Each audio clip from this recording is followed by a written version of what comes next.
bukan sesuatu yang direkayasa. Kedua adalah orang care sama dia dan marah dengan orang-orang yang menyerang dia. Dan karena itu kalau dikatakan apakah Anda puas? Puas ya. Kenapa? Masalahnya di mana?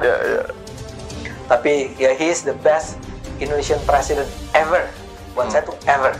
Ya, nggak ada presiden Indonesia sebaik dia ya. Artinya apa? Artinya dalam keadaan yang paling berat pun dia mampu melewati itu semua. Nah, kalau kita runut lagi ke belakang, mengapa dia mampu melakukan itu? Karena memang dia punya selain kecerdasan juga kebersihan hati dan juga modalitas kerendahan hati yang luar biasa. Dia mampu meyakinkan lawannya dalam 2 kali kontestasi pemilu, yaitu Pak Prabowo Subianto, untuk menjadi bagian dari kabinetnya dia.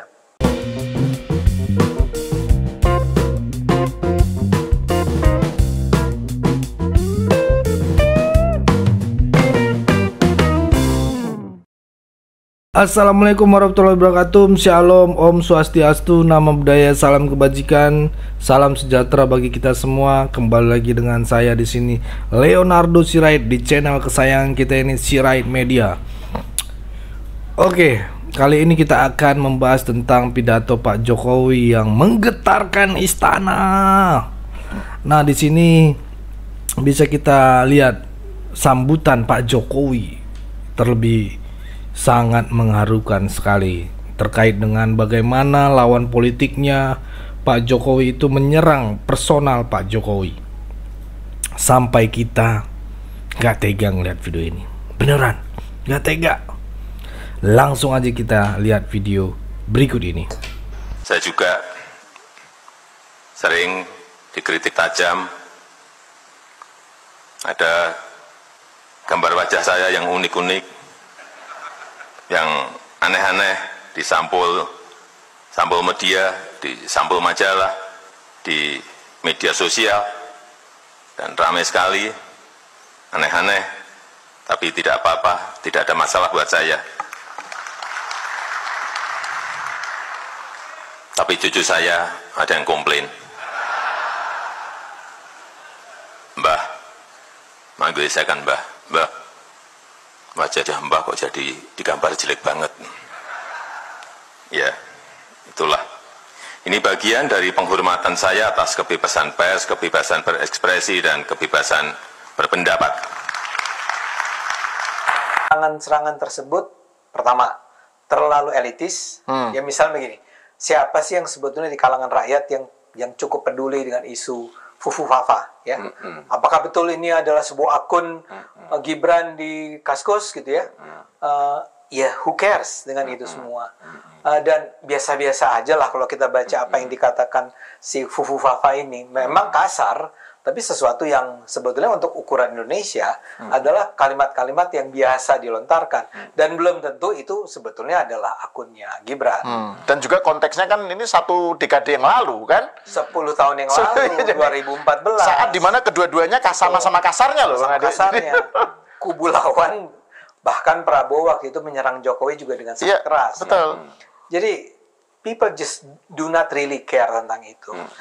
Dibandingkan dengan apa yang sudah kita nikmati selama 10 tahun, dan orang harus pasti mengakui bahwa ini berkat Pak Jokowi kan. Ya misalnya saja yang tadi saya katakan, LBH itu mengatakan bahwa di semua lini ya Pak Jokowi itu gagal. Tapi kan masyarakat merasakan sendiri, bukan soal dia dapat bansos atau tidak ya, tapi misalnya bagaimana infrastruktur terbangun, bagaimana demokrasi berjalan, bagaimana sekarang ada perasaan bahwa masyarakat dihargai, Pak Jokowi itu bertemu langsung dengan rakyat, dan juga anak-anaknya sendiri juga, kenapa selalu tinggi suaranya? Kemarin Kaisang ternyata di Jawa Tengah, dia tinggi suaranya di kalangan rakyat, karena mereka merasa, dalam pandangan saya ya, mereka merasa bahwa anak-anak ini emang turun, ketemu sama mereka dan berbicara dengan mereka. Jadi mereka nggak peduli lah, misalnya kalau dikatakan, ya tapi sekarang istri Pak Jokowi, Bu Iriana, itu pakai Hermes. Ya udahlah, di Indonesia yang pakai Hermes kan juga bukan dia aja, yang lain-lain juga begitu kan. Jadi ini bahasa-bahasa, menurut saya, serangan itu serangan yang sangat kelas menengah. Serangan bukan menengah, bahkan elit. Ya, ketika tadi dikatakan ada, misalnya ada demonstrasi, ya saya kan juga dulu demonstran gitu ya. Saya bisa merasakan kok seberapa besar sih demonstrasi yang terjadi sekarang ini ya. Tidak ada sesuatu yang luar biasa terjadi di kalangan masyarakat. Ini seperti ingat istilah echo chamber ya. Oke, ya. Percakapan terjadi di kalangan tertentu saja dan mereka saling memperkuat dan mengatakan bahwa memang udah hancur lah ini Pak Jokowi ini. Ini udah memalukan dia ini.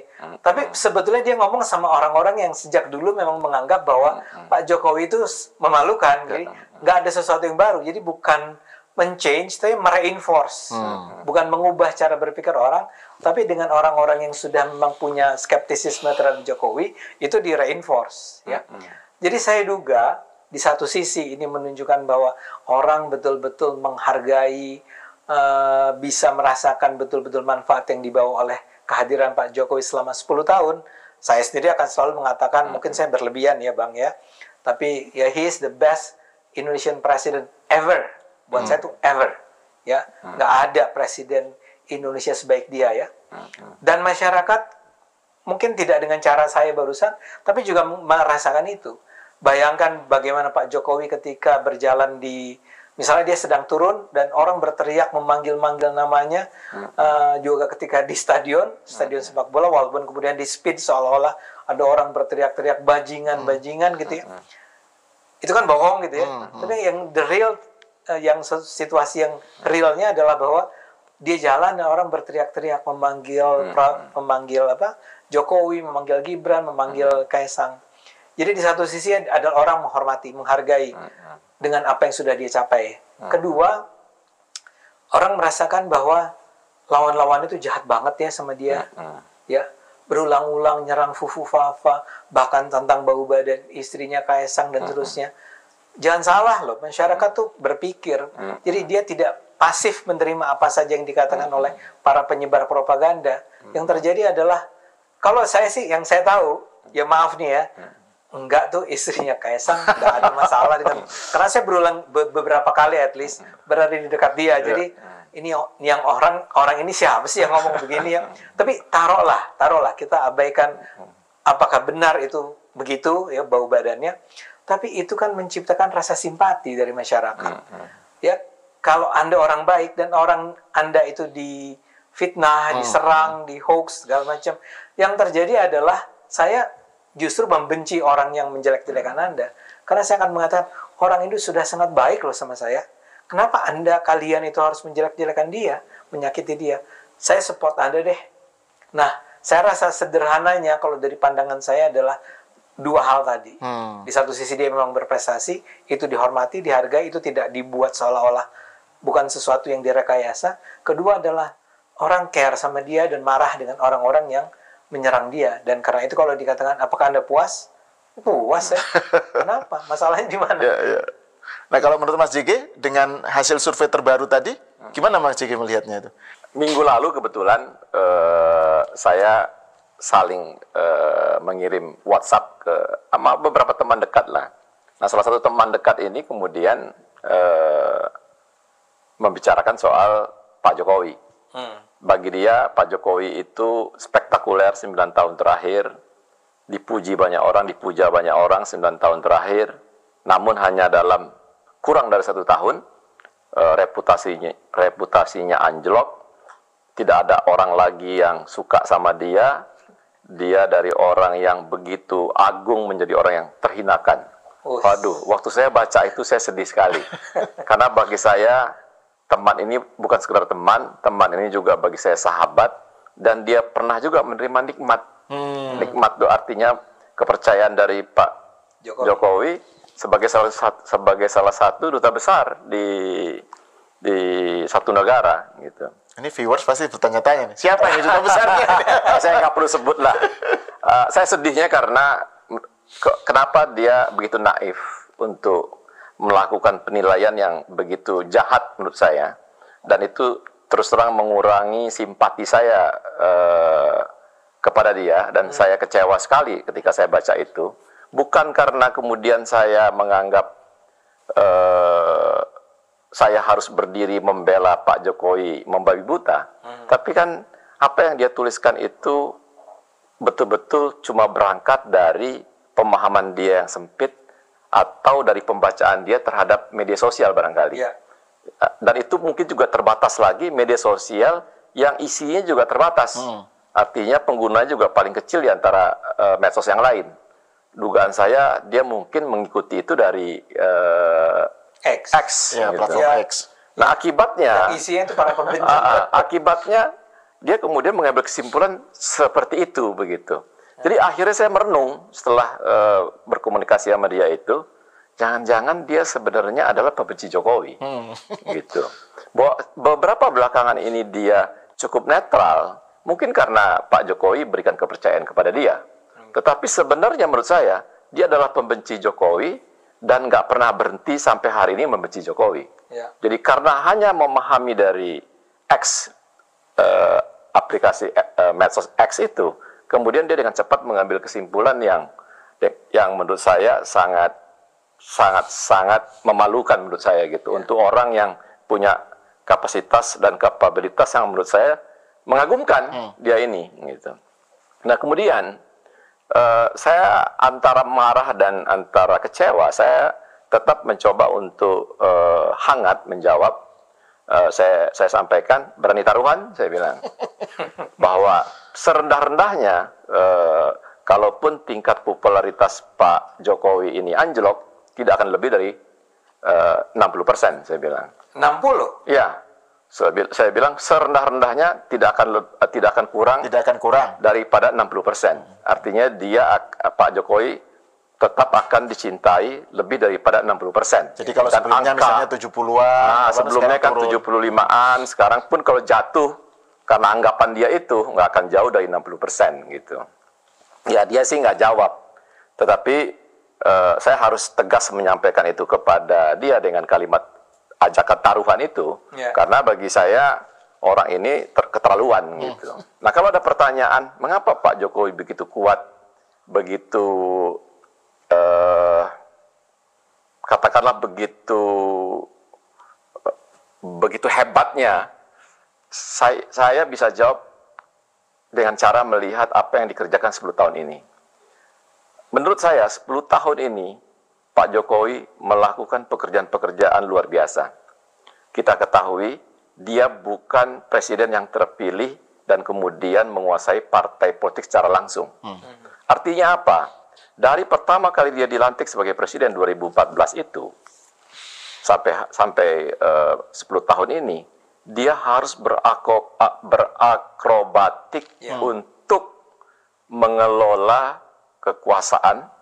Bagaimana kemudian dia harus berakrobatik menjaga hubungan dengan semua partai politik, menjaga semua ego-ego dari partai politik, tapi tetap apa yang dia cita-citakan, apa yang dia kerjakan yang terbaik untuk orang banyak dan untuk masyarakat Indonesia ini, mampu juga dia lakukan.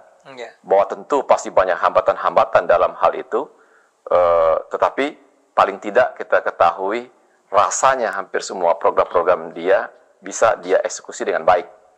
Nah, pada periode kedua dia lebih sulit lagi karena Indonesia dan dunia menghadapi wabah COVID. Namun dengan intuisi dia yang tajam, dengan tentu ya kecerdasan dia juga dengan pengalaman 5 tahun sebelumnya sebagai presiden, dia juga mampu untuk membawa dan menjaga Indonesia dalam melewati COVID itu dengan minimalis korban, kemudian juga dengan minimalis kerusakan ekonomi. Begitu. Pilihan-pilihan dia waktu itu ya rasional. Dia tutup lah Dia ya. tidak kemudian panik, kemudian melakukan penutupan semua aktivitas yang resikonya kerusakan ekonomi yang luar biasa. Dan dengan situasi yang begitu beratnya, pertumbuhan ekonomi kita masih bisa mencapai angka 5%, dan itu termasuk pertumbuhan ekonomi yang tinggi dibandingkan negara-negara lain. Nah, itu tadi teman-teman ya, pidato Pak Jokowi. Bagaimana menurut teman-teman pandangan kalian? Menurut saya sih sangat mengharukan, karena caci maki para garis sakit hati ini dan para oknum kaum 16% ini sangat-sangat tajam teman-teman ya, sangat tajam ya. Dan bahkan sampai ke keluarga Pak Jokowi juga ya. Ya, kolom komentar saya persilakan teman-teman. Itu aja, cukup segitu dulu teman-teman.